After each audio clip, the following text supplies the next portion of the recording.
baik. Selamat pagi mahasiswa Stikes Telogrojo. Saat ini saya akan menyampaikan terkait dengan cara melakukan strategi pelaksanaan halusinasi dengan pertemuan pertama.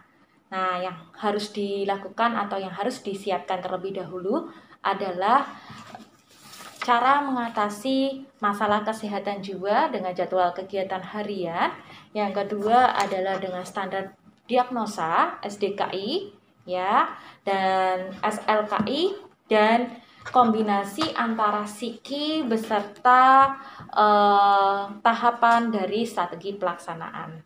Oke, untuk yang pertama adalah standar diagnosanya. Yang kita tahu halusinasi itu adalah persepsi sensori ya, baik stimulus dari internal ataupun dari eksternal yang bisa saja pasien tersebut terdistorsi atau terganggu. Seperti itu. Nah, kalau di dalam SDKI didapatkan di halaman 190, yaitu gangguan persepsi sensori. Jadi, mahasiswa wajib untuk membaca gangguan persepsi sensori itu sama seperti halusinasi.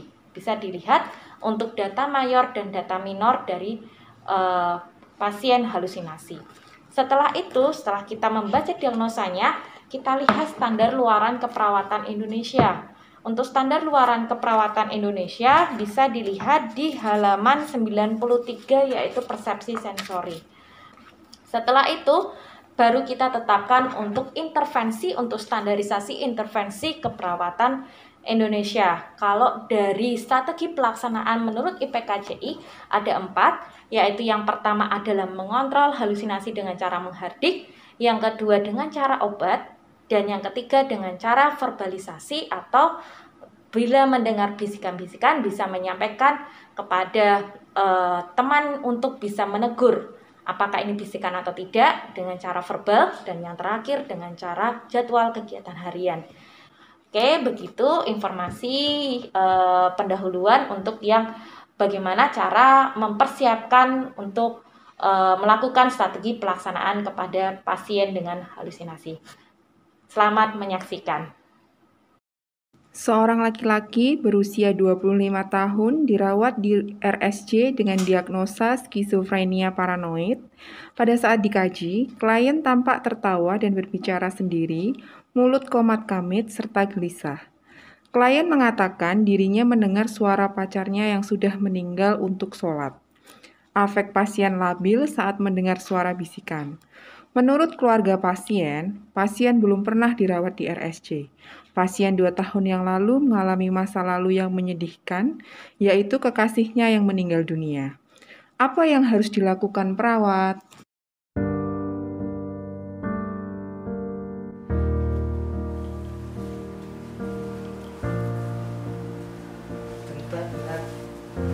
Bentar. Iya, bentar.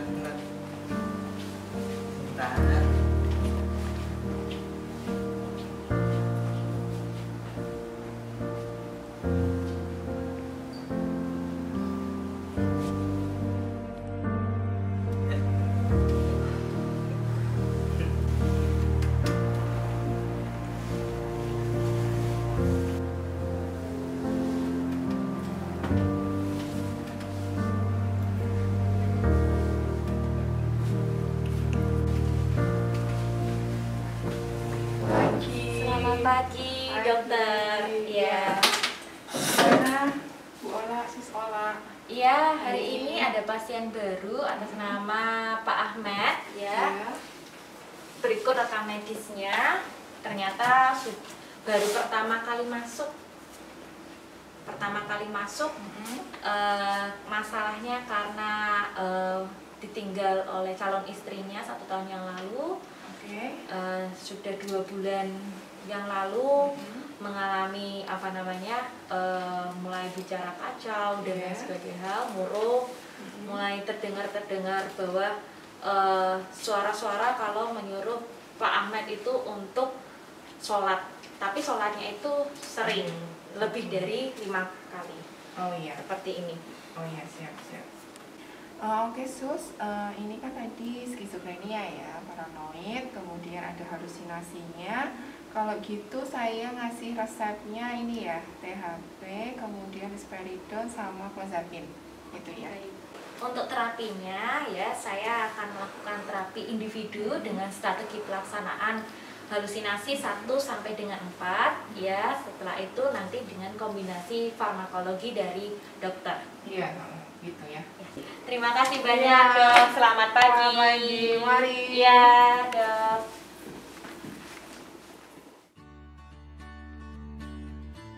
Selamat pagi, Pak Ahmed. Kenapa ketawa-ketawa, Pak? Ini ada yang manggil Manggil-manggil apa, Pak? nyuruh sholat juga. Suruh sholat. Ngomongnya bikin terganggu. Iya, Oh iya, oke.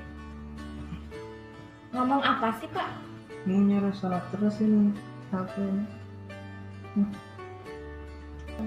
Bikin terganggu nggak? Iya, terganggu. Terganggu. Ya, Pak Ahmed, hari ini ya, tepatnya pagi ini, saya mau ngajak Pak Ahmed untuk ngobrol-ngobrol daripada Bapak di sini di kamar jadi terganggu. Ini ya, ada omongan-omongan, ada obrolan-obrolan. Mau ngobrol dengan suster? Ya, jadi teman bicaranya sama Pak Ahmed begitu. Ya, kalau mau, ayo suster ajak ke ruang TAK ya, daripada di kamar aja. Yuk.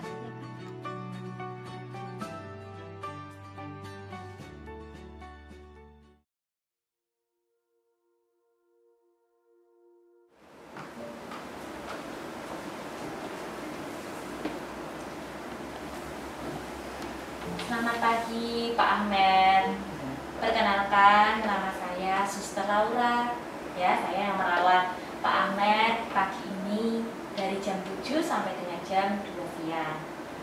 Pak Ahmed, nama lengkapnya siapa? Ahmed Ziko. Ahmed Ziko. Panggilannya? Ahmed Ziko. Ahmed saja. Tujuan saya datang ke sini, saya ingin ngajak ngobrol-ngobrol sama Pak Ahmed. Perasaan Pak Ahmed apa hari ini?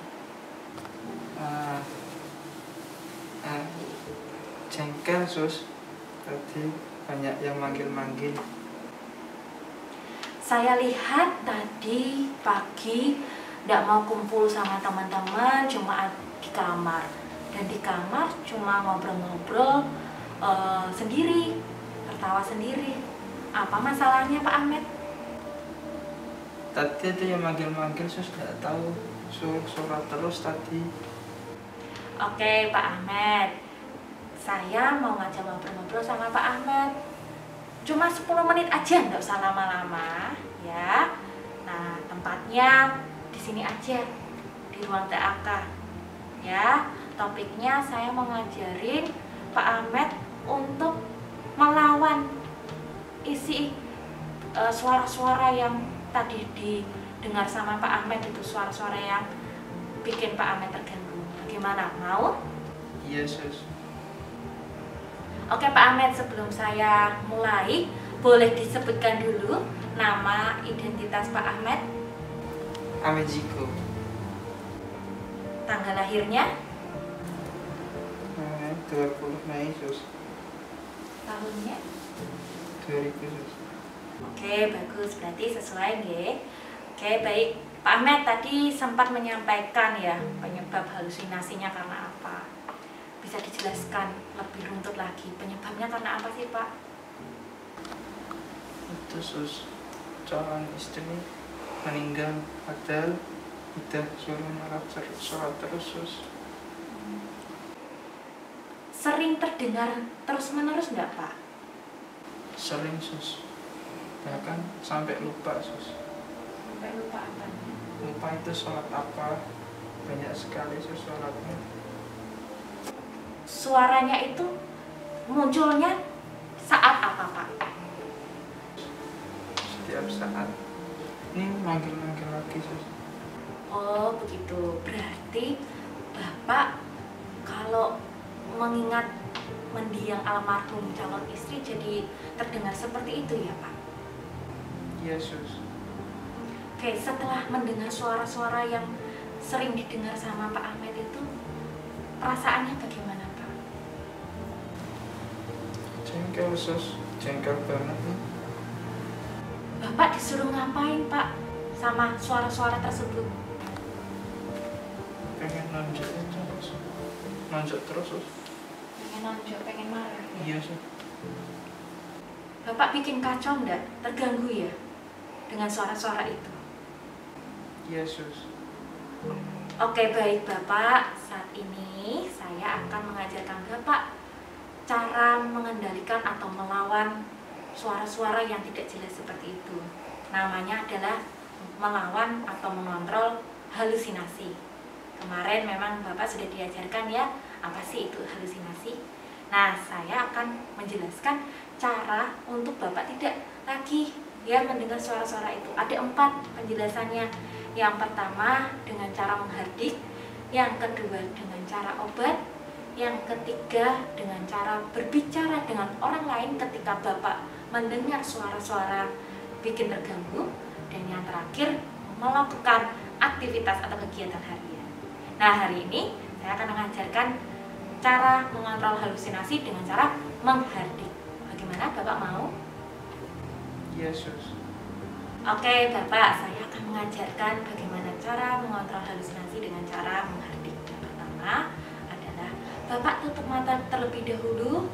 Setelah itu Bapak tutup telinga Bapak dan tutup mata Bapak. Bapak pusatkan, fokuskan pada suara dalam hati, ataupun mungkin Bapak bersuara dengan cara seperti ini, melawan halusinasi dengan cara seperti ini.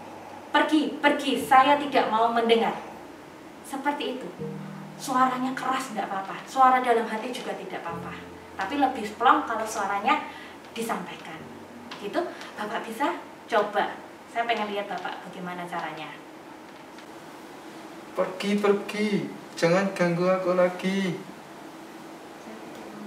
Saya tidak mau mendengar. Pergi, pergi. Oke, bagus sekali Bapak. Ternyata Bapak bisa melakukan dengan cara melawan halusinasi dengan cara menghardik. Ya, ini baru kegiatan pertama kita. Bagaimana kalau kita masukkan dalam jadwal kegiatan harian ya Pak ya? Yesus.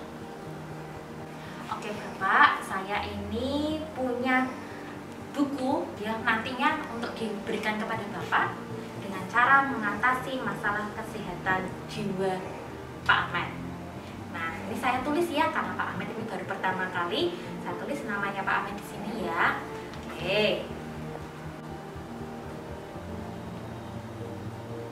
Oke, ruang kresna jiwa ya Pak ya. Oke Bapak, saya pengen buat jadwal kegiatan harian Bapak biar Bapak ini tidak boring di rumah sakit jiwa. Bapak bangun jam 5 pagi? Jam 5 ya. Nah, setelah itu jam 6 Bapak mandi? Mandi pagi ya. Oke. Setelah itu jalan-jalan.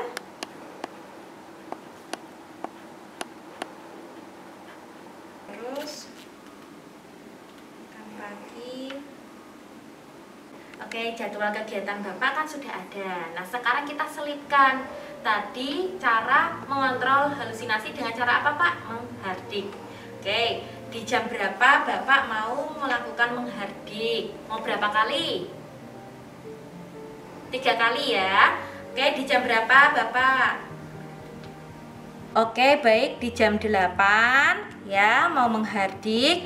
Terus tadi di jam 12 dan terakhir di jam 17 ya.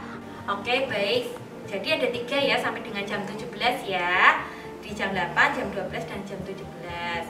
Oke, saya tuliskan ya Bapak ya dengan cara menghardik. Oke, baik. Berarti pagi ini kita sudah melakukan menghardik. Jadi saya contreng ya dengan cara dibantu. Berarti contrengnya saya tulis di sini, tulisnya adalah bantu. B, bantu. Kalau Bapak sudah bisa tulis M, mandiri. Ya. Oke, baik. Ini jadwal kegiatan harian kita sudah selesai ya. Ini suster bawa ya jadwal kegiatan hariannya. Suster taruh di rekam medis. Nanti ketika suster akan ngecekin jam 12 nanti, suster akan lihat Pak Ahmed bisa melakukan mandiri atau tidak. Nanti kalau Pak Ahmed sudah bisa melakukan mandiri, sampaikan kepada Suster Laura. Nanti biar Suster Laura yang tulis. Kalau mandiri berarti tulisnya apa? M. Ya, begitu ya Pak. Ini suster bawa untuk taruh di rekam medis. Oke, baik, kita sudah ngobrol-ngobrol. Gimana perasaannya Pak Ahmed setelah ngobrol sama Suster Laura ini? Ya, lebih tenang, Sus. Nah, Oke, tadi suster ngajarin satu tindakan untuk mengontrol halusinasi. Sekarang gimana caranya mengontrol halusinasi? Dengan cara apa? Nutup telinga sama tutup mata sambil teriak, Sus. Teriak gimana? Coba. Pergi, jangan ganggu aku lagi. Aku tidak mau mendengar lagi. Sus. Oke, bagus sekali Pak Ahmed, sudah melihat instruksi dari Suster Laura. Nah, sekarang rencana tindak lanjutnya suster ingin Pak Ahmed coba praktekkan nanti jam 12 siang mengharditnya. Coba suster nggak akan ingatkan, coba suster pengen Pak Ahmed ingat atau tidak cara menghardit ya. Oke, karena waktunya juga sudah 10 menit, suster sudah selesai ya pertemuan kita. Besok suster mau ngajak ngobrol-ngobrol lagi. Boleh? Mau di jam berapa? Jam 9. Jam 9 ya. Oke, baik, di jam 9 ya. Mau waktunya berapa menit? Agak lebih panjang, 15 menit ya. 15 menit. Oke, tempatnya di sini saja, di ruang TAK saja, biar Pak Ahmed juga nyaman di ruang TAK, tidak bising. Begitu ya. Suster, topiknya besok adalah dengan cara mengajarkan bagaimana cara minum obat dan jenis-jenis obat yang dikonsumsi oleh Pak Ahmed. Gitu ya Pak Ahmed ya. Iya, Sus. Oke, kalau begitu sudah cukup sekian. Salam sehat jiwa untuk Pak Ahmed. Selamat pagi. Oke, yuk saya antarkan Pak Ahmed ketemu sama teman-teman, nggak usah ke kamar ya, nanti biar ngobrol sama teman-teman. Demikian virtual reality keperawatan jiwa. Selamat belajar. Salam sehat jiwa, I care.